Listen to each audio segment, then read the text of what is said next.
Aujourd'hui, nous allons voir 3 méthodes pour différencier un acide d'une base.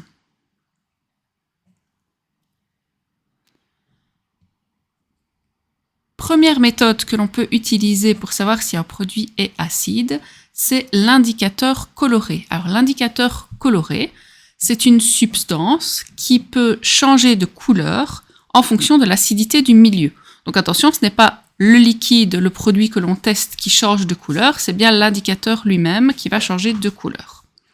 Alors cet indicateur coloré, il en existe plusieurs. On a par exemple la phénylphthaléine, FiPhi, qui est transparente, mais qui peut devenir rose quand elle est en milieu basique. On a aussi le jus de chou rouge, qui est assez intéressant, puisque lui, il peut prendre énormément de teintes différentes en fonction de l'acidité. Alors comment ça fonctionne? Vous voyez ici le jus de chou rouge qui est mauve, et qui prend ici donc, plusieurs teintes de vert, de jaune, de rose, de mauve. Donc pour ça, on va tester différents produits. On ajoute donc notre indicateur coloré dans tous les tubes. Et puis, un à un, on peut alors ajouter des produits. Ici, donc, un acide citrique. Pour le deuxième, un acide méthanoïque. Vous voyez que le jus de chou rouge, avec les acides, donc, prend des teintes roses et des roses différents en fonction de l'acidité de la solution. Si on ajoute de l'eau, on voit que le jus de chou rouge reste mauve, pas de changement de couleur. Un peu de liquide vaisselle.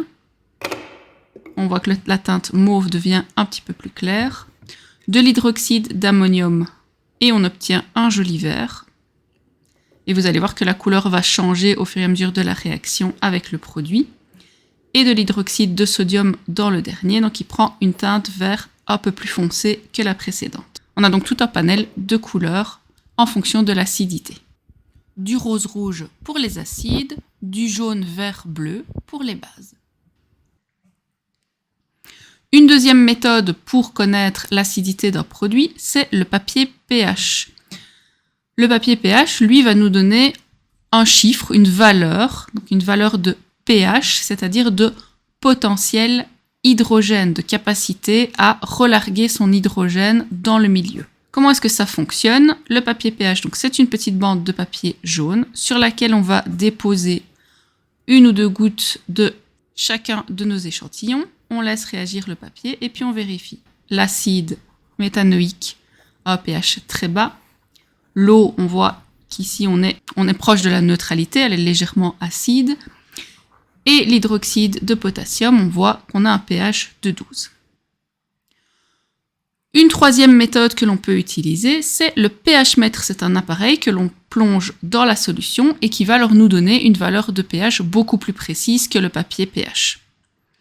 Dans les deux cas, papier pH ou pH-mètre, on va se référer à ce qu'on appelle l'échelle du pH. Elle va de 0 à 14, le 7 au milieu qui représente les substances neutres, de 0 à 6,9999 les acides, et de 7,01 jusqu'à 14 les bases. Du côté des acides, on peut retrouver le coca, le citron, l'acide chlorhydrique, etc. Du côté des bases, on peut retrouver la soude, l'ammoniac et la majorité des produits ménagers.